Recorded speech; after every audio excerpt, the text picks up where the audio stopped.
5 kailangan upang makapag-claim ng critical illness benefit.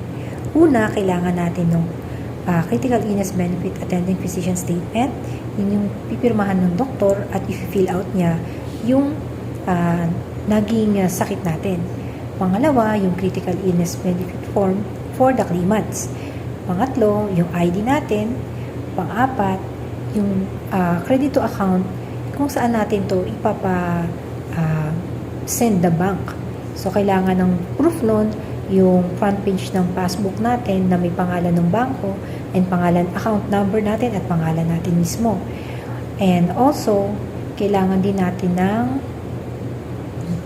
medical records. Kailangan natin ng medical records, abstract, and lab test findings. Yun pa lang yung preliminary. May pangalawa pa. So, kailangan lang muna natin isubmit yung mga pangunahing kailangan, primary na hinihingi ni Sun Life. After nun, maghihintay tayo ng kanilang decision kung nakakategorize siya dun sa mga critical illness claim, critical illness benefit na nasasaklaw ng ating plan.